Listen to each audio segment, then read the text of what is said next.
Alright everyone, we've got funny things to talk about today. Now first and foremost, I believe France and Croatia are going to be the ones that are fighting it out for the World Cup in soccer. I'm rooting for Croatia, and here's why. I can probably travel to Croatia and not have a problem because they're tolerant and they like diverse opinions, but I probably can't in France because sporadically my entire channel's blocked in France. It's sort of like Germany, so I probably couldn't even visit there if I wanted to. And trust me, I don't want to. When you're a libertarian, there are no-go zones anywhere in the world, even in right-wing communities. Because people, they'll make the boomer meme or something. Now, but we got to talk about the UK resistance. And this morning, you can still watch the stream, link in the description. I believe it's still up, although it's black right now.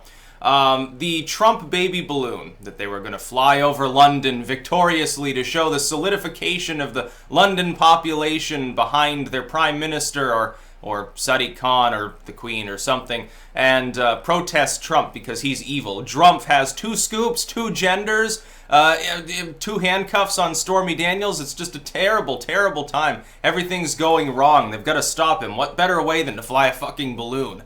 It's really gonna rile him up. After people are like hanging and burning effigies of him on a regular basis after the election, and abusing poor trash cans like Antifa does.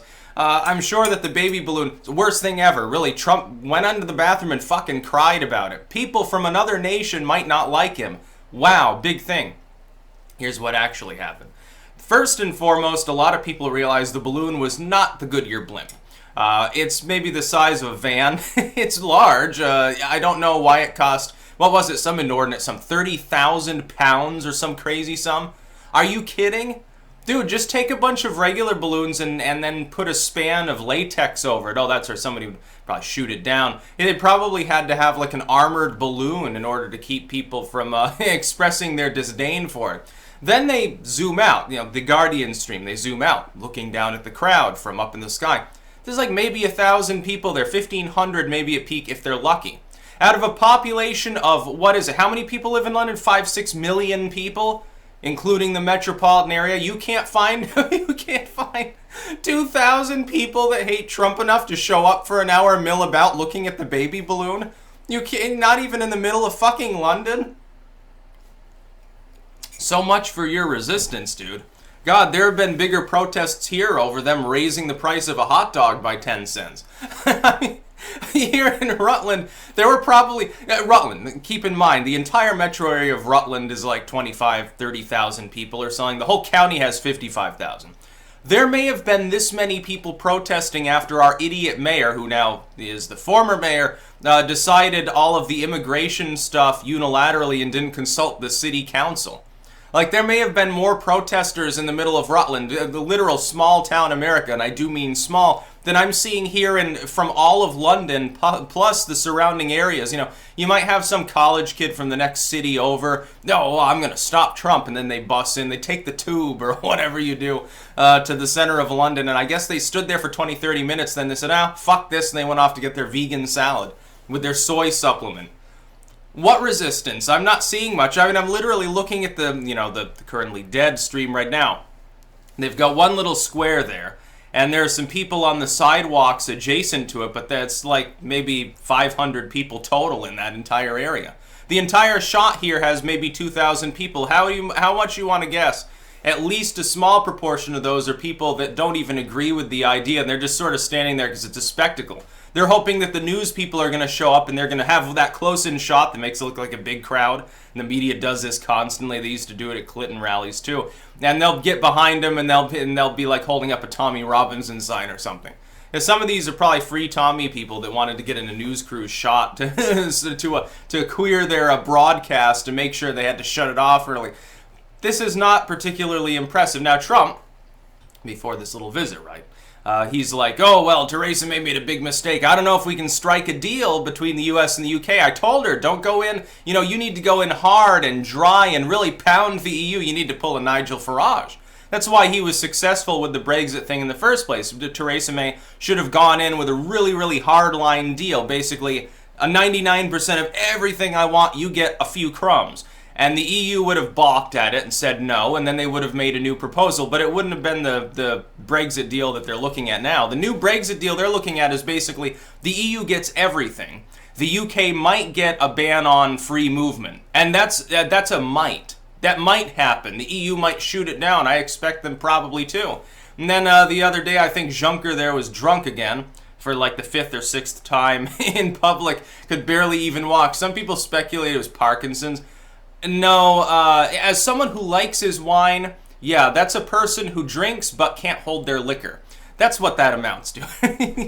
It's funny. And just think, he's one of the less malevolent people that are sort of symbols of the EU. He's one of the less malevolent people. He's more of the standard, like, oh, yeah, he becomes a happy, weepy drunk. And so he sort of pats people on the head and kisses them and, holds their hands and weird shit like that. I'm just sitting here looking at the state of the EU and the resistance, apparently, so-called in the UK. What are you doing? You're all busy talking about soccer, I guess. You couldn't come out to protest. Couldn't even tell you what day the French are going to get their ass kicked by the Croatians, which is probably what's going to happen. I predict that in hopes that it comes true and is self-fulfilling. Just because France has some difficulties as a nation too. But France is looking mighty fine next to the UK right now. The UK is led by a moron. She doesn't even know what she's doing. She read Art of the Deal from back to front instead and got the wrong impression. And then the Queen, she can meet with Trump. That'll probably be totally amiable. Some people were holding up a sign that said "Feed him to the corgis" earlier. I thought that was funny. If you can't make fun of Trump, then you're just a demagogue. It was hilarious. But the most hilarious thing about this all was Sadiq Khan. Sadiq Khan comes out to give his little spiel, and he's like, oh, Theresa May must have had a horrible time meeting with Trump, earlier. And he looked very sour about it, and I think I know why. He's looking at this so-called protest here, which there's not really any protesting going on. It's just people taking pictures of a balloon. And he said, damn it, there's 30,000 pounds down the drain. We didn't stop Trump. He didn't leave in a huff and get angry and do what we wanted him to do. He's ignoring us because we're so easily ignored. We can't even fill up one fucking square in the middle of London. With people, we're in a place that has hundreds of thousands of hard leftists, like literal socialists. We can't even get 2,000 of them to show up here and look at the balloon for 10 minutes.